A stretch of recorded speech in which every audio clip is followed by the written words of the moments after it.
La conception d'un site internet qui stimule les conversions, c'est essentiel pour toute entreprise qui souhaite réussir. Eh bien, on voit ça tout de suite dans cette vidéo.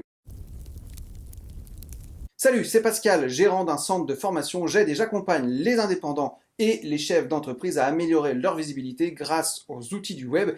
Et cette chaîne, eh ben, elle sert de support justement. Alors, qu'est-ce qu'on appelle les conversions d'un site internet? Eh bien, les conversions, en fait, elles peuvent inclure des inscriptions, des téléchargements, des achats ou toute autre action, en fait, qui va conduire à une vente ou à une acquisition de clientèle.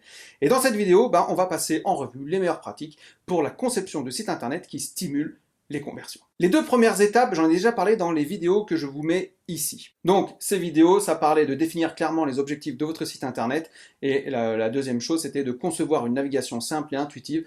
Et donc, pour plus de détails, jetez un coup d'œil sur ces vidéos-là. Alors maintenant, les 6 autres étapes à mettre en place pour stimuler la conversion sur votre site internet. Donc, premièrement, ça va être d'utiliser un design visuellement attrayant.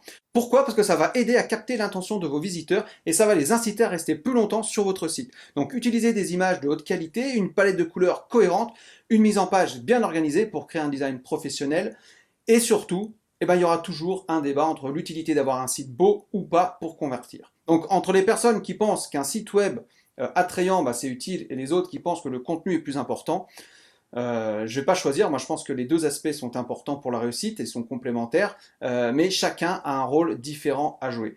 D'un côté, ceux qui pensent qu'avoir un super beau site, c'est utile parce que c'est la première impression en fait que les visiteurs ont de votre entreprise en ligne, donc avec un site web professionnel, etc. Et du coup, ça peut aider à captiver l'attention des visiteurs, les inciter à rester plus longtemps sur votre site. Ça peut également aider à renforcer la crédibilité de votre entreprise, à améliorer l'expérience utilisateur. Et il y a de l'autre côté, ceux qui pensent que le contenu, évidemment, est plus important que la beauté du site. Parce que pour eux, c'est le site qui doit apporter de la valeur aux visiteurs, un contenu de qualité. Il va pouvoir aider à établir en fait votre entreprise en tant qu'experte dans le domaine, dans son domaine, et c'est ce qui peut en fait renforcer la confiance des visiteurs et les encourager du coup à effectuer une action souhaitée, que ce soit un achat, une inscription ou quelque chose d'autre. Okay, et le contenu il est également crucial pour le référencement naturel, parce que les moteurs de recherche tels que Google utilisent le contenu pour évaluer la pertinence et la qualité d'un site internet. Alors bon, il est important quand même de souligner que pour moi, ces deux éléments ne sont pas exclusifs. À mon avis, ils sont vraiment, comme je vous l'ai dit, complémentaires. Si on arrive à faire un design attrayant sans perdre la pureté du contenu, ce sera top. Mais il faut vraiment que le site internet, on puisse naviguer facilement pour que l'utilisateur trouve facilement l'information qu'il est venu chercher. Et c'est pareil, plus il y a de distractions sur votre site internet et moins l'utilisateur sera prêt à passer à l'action. C'est ça qu'il faut retenir. Donc il y a souvent un petit peu ces deux avis qui se confrontent. Moi je pense que c'est complémentaire. On peut avoir un site pas trop mal, sans pour autant avoir un site hyper beau. Mais par contre, à partir du moment où le contenu il est épuré, il est pertinent et il est facile à trouver, entre guillemets, je pense que c'est ça qui a le plus d'impact aujourd'hui. La deuxième chose à faire, c'est d'optimiser le chargement de votre site internet. Je vous ai parlé d'1,6 milliard, la vidéo est là. C'est un élément clé évidemment pour stimuler les conversions parce que les visiteurs peuvent rapidement perdre patience si votre site internet il prend trop de temps à charger, et ce qui peut inciter du coup les visiteurs à quitter votre site avant d'effectuer une action. Donc optimiser la vitesse de chargement de votre site, ça va être en compressant les images, en minimisant les scripts, en utilisant un hébergement rapide et fiable, et je vous mets ici la vidéo où j'explique l'importance d'optimiser la vitesse d'un site web.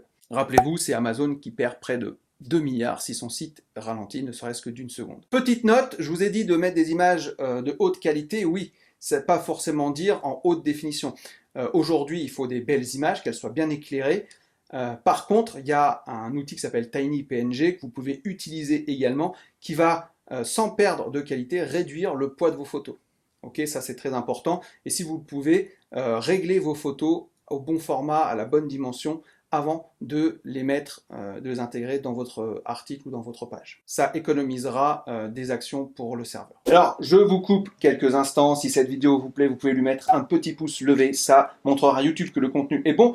Et du coup, il m'aidera également à progresser dans son algo. Et ça, c'est super important. Allez, je vous embête pas plus, on y retourne. La troisième chose, ça va être d'utiliser des appels à l'action qui sont clairs et concis. Les appels à l'action clairs et concis sont essentiels pour stimuler les conversions. Donc, vous allez utiliser des trucs bien visibles, des boutons gros bien visibles, positionnés stratégiquement pour encourager les visiteurs à effectuer l'action. Utilisez des phrases plutôt incitatives pour encourager les visiteurs donc à agir, ok, donc inscrivez-vous maintenant, achetez maintenant, etc. La quatrième chose, ça va être d'offrir des garanties de sécurité et de confidentialité. Les visiteurs, ils peuvent être réticents à effectuer une action sur votre site internet s'ils ne sont pas sûrs que leurs informations personnelles, par exemple, sont en sécurité. Donc offrez-leur des garanties de sécurité à ce niveau-là. Ok, ça permet de les rassurer et de les encourager derrière à effectuer une action. J'ai fait une vidéo d'ailleurs sur les bonnes pratiques de la sécurité que vous pouvez retrouver là ou en description. Je ne sais pas si j'aurai le droit de mettre toutes les fiches que j'ai mis déjà. Cinquième, je crois, testez votre site internet.